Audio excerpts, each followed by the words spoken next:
Hi friends, అందరికీ నమస్కారం అండి. ఇప్పుడే అందిన వార్త ఆసరా చేయుత పెన్షన్ లబ్ధాలకు సంబంధించి ప్రభుత్వం నుంచి ఇప్పుడిప్పుడే ఇంపార్టెంట్ ఫ్లాష్ అప్డేట్ అయితే రావడం జరిగిందండి. సో ఇక ఈరోజు ఉన్నటువంటి టాప్ 5 ముఖ్య అప్డేట్స్ ఏంటనేది వీడియోలో తెలుసుకుందాం. వీడియోని చివరి వరకు చూడండి, అర్థమవుతుంది. మొదటిసారిగా ఛానల్ చూస్తే తప్పకుండా సబ్స్క్రైబ్ చేసుకోండి. చూస్తున్నారు కానీ లైక్ చేయడం మర్చిపోతున్నారు. ఈ విధంగా లైక్ బటన్ అయితే ఉంటుంది, వెంటనే లైక్ చేయండి.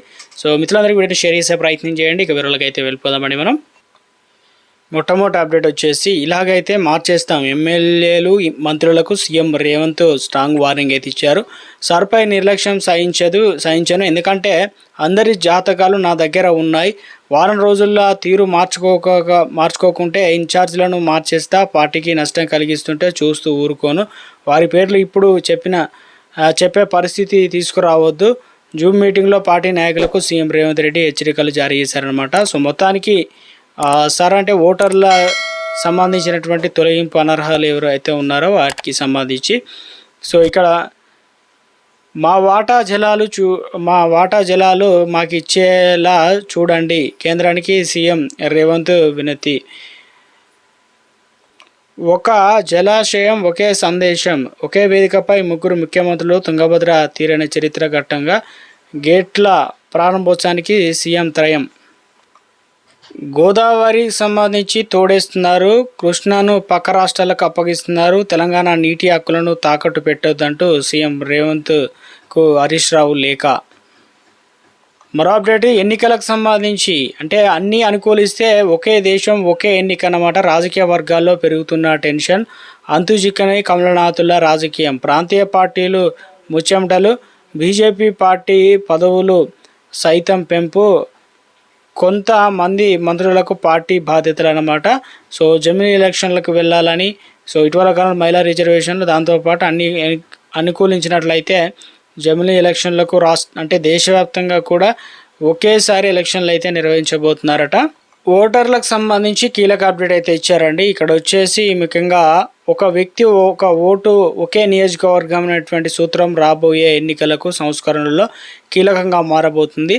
సో ఒక వ్యక్తికి ఒకే ఓటు, అదేవిధంగా కేంద్ర ఎన్నికల కమిషన్ చేపట్టిన ప్రత్యేక సమగ్ర సర్వేలో భారీగా డూప్లికేట్ ఓట్లు అనేది వెలుగులోకి వస్తున్నాయన్నమాట. దీంతో ఆర్టిఫిషియల్ ఇంటెలిజెన్స్ అంటే ఏఐ డూప్లికేట్ను ఓట్లను ఎరవేస్తున్న ఎన్నికల సంఘం అధికారులు ఒకటికి మించి ఓటున్న వారిని కఠిన చర్యలు తీసుకునేందుకు రంగం సిద్ధం చేస్తున్నట్లు సమాచారం. దేశంలో ప్రజాస్వామ్య వ్యవస్థకు ఓటు హక్కు అనేది చాలా కీలకం కాబట్టి కొంతమంది వ్యక్తులు ఉద్యోగాలు, విద్య, వలసల ఇతర కారణాలతో ఒక రాష్ట్రం నుంచి మరో రాష్ట్రానికి మారిన తర్వాత కూడా పాత ప్రాంతంలోని ఓటు రద్దు చేసుకోకుండా కొత్త ప్రాంతాల్లో మళ్ళీ ఓటర్గా నమోదు చేసుకుంటున్నట్లు ఎన్నికల సంఘం గుర్తించిందనమాట. సో ఎన్నికల సంఘం చేపట్టిన ప్రత్యేక సమగ్ర సర్వే ఓటర్ జాబితాలో సమగ్ర ప్రక్షాళన, ఇటువంటి డూప్లికేట్ ఓట్ల నమోదు అధికారులు ప్రత్యేకంగా దృష్టి పెట్టారు. నేటి నుంచి ఇంటింటి సర్వే అనేది చేయనున్నారన్నమాట.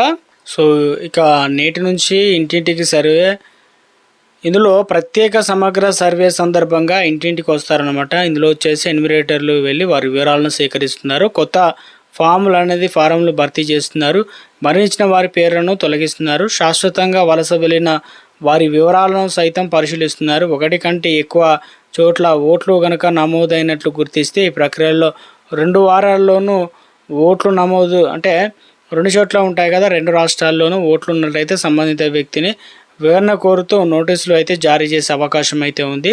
ఇక నుంచి డూప్లికేట్ ఓట్లు పెరిగిపోవడానికి కారణం ఉద్యోగ మరియు వలస వెళ్ళడం, ఇవన్నీ కూడా గుర్తించడం జరిగిందనమాట. వారికి అవగాహన కల్పిస్తున్నారు. సో ఇక డేటాబేస్, దీనిలో ఆర్టిఫిషియల్ ఇంటెలిజెన్స్ అయితే సాయం తీసుకుంటున్నారు అన్నమాట.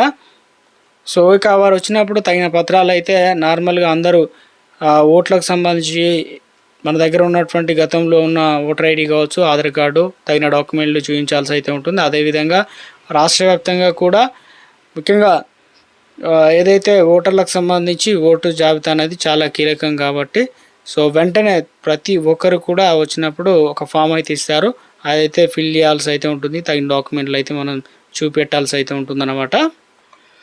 ఆసరా చేయుత పెన్షన్లకు సంబంధించి అప్డేట్ అయితే రావడం జరిగిందండి. సంబంధించిన నోటిఫికేషన్ అయితే ఇచ్చారు, ఆ వివరాలు చూద్దాం. సంబంధించినటువంటి నిర్ధారణ, కొంతమంది వీరిలో దాదాపు 40,000 మందిగా మరణించారు. వారు కాగా ఇందులో వచ్చేసి ఫోటోలు క్యాప్చర్ కాని వారి సంఖ్య దాదాపు 28,000 మంది అయితే ఉన్నారు. ఆధార్ కార్డు సమస్యలు ఉన్నవారు 12,000 మంది ఉన్నారు. ట్రేస్ కాని వాళ్ళు, వలసలు, అథెంటికేషన్కి ఇంకా రానివారు 14 నుంచి 15,000 వరకు ఉన్నారు. లైవ్ అథెంటికేషన్లు వెల్లడైనట్లు విశ్వసనీయ సమాచారం తెలిసిందే. అయితే మరో 4,000 మంది ఇతర రాష్ట్రాల్లో నివసిస్తున్నట్లప్పటికీ తెలంగాణ రాష్ట్రంలో పింఛన్లు పొందుతున్నట్లు గుర్తించడం జరిగింది. మంచిర్యాల జిల్లాలో బ్యాంక్ ఖాతాల సంబంధించి ద్వారా పింఛన్లు పొందుతున్న వారికి వారు 23,000 మంది దాకా ఉండగా దాదాపు 5,000 వరకు చనిపోయారు.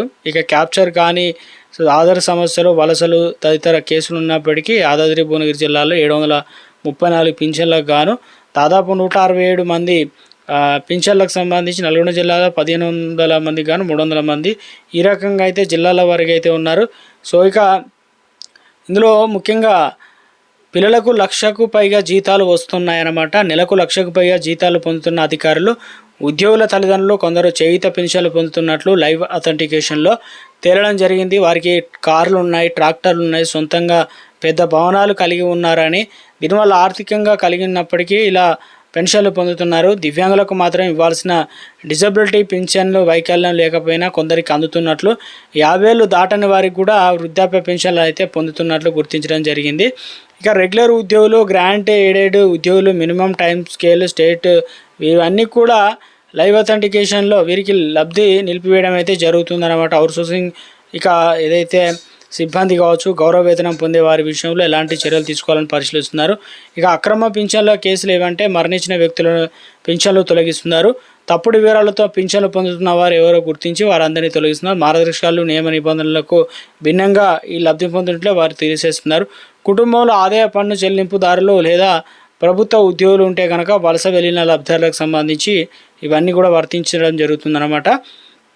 ఇక నెలాఖరు వరకు లైవ్ అథెంటికేషన్ అనేది లైవ్నెస్ అథెంటికేషన్ పొడిగించారన్నమాట. చేయుత పెన్షన్ల కింద బ్యాంక్ ఖాతాల ద్వారా నేరుగా పెన్షన్లు పొందడానికి ఇందులో భాగంగానే లబ్ధిదారులకు సంబంధించి లైవ్ అథెంటికేషన్ అనేటువంటి కార్యక్రమం అనేది తీసుకొచ్చారు కదా. టైం అనేది తక్కువ ఉంటే ఈసారి ఈ నెల చివరి వరకు అయితే పొడిగించారన్నమాట. సో రాష్ట్రంలో ఇక అత్యంత పారదర్శకత అమలు చేసేందుకు లక్ష్యంగా నిర్ణయం తీసుకుంది రాష్ట్ర ప్రభుత్వం. చేపట్టిన లైవ్ అథెంటికేషన్ ఇంకా పూర్తి కాలేదు. ఇంకా సుమారుగా 3 లక్షల వరకు పింఛన్ల లైవ్ అథెంటికేషన్ కంప్లీట్ చేయలేదని, సో వారందరూ కూడా కంప్లీట్ చేయాల్సి అయితే ఉంటుంది. ఇంటింటికి వెళ్ళి పరిశీలన నిర్వహిస్తూ వివరాలు కూడా సేకరిస్తున్నారు. పింఛన్లకు సంబంధించి పొందుతున్న వారు నిజమైన అర్హులా కాదా తెలుసుకోవడంతో పాటు మరణించిన వారి వివరాలు ఏదైనా ఉన్నట్లయితే సరిపోలని కేసులు గుర్తిస్తున్నారు. ఈ ప్రక్రియ సంబంధించి తాజా గడువు ఈ నెల 22వ తేదీతో అయితే ముగుస్తుందన్నమాట. సో అని చెప్పేసి వాటిని మరోసారి పొడిగించడం అయితే జరిగిందండి. ఈ నెలకు సంబంధించిన పెన్షన్లు అనేది అందించడం జరుగుతుంది. ఇంకా కొన్ని చోట్ల స్టార్ట్ కాలేదు, కొన్ని జిల్లాల్లో అయితే అందిస్తున్నారన్నమాట. సో పెన్షన్లకు సంబంధించి బ్యాంక్ అకౌంట్లో జమ అవుతున్నాయి. కొంతమందికి ఏమో అకౌంట్లో ఏదైతే పోస్టల్ అకౌంట్ ద్వారా కూడా అందించడం అయితే జరుగుతుందన్నమాట.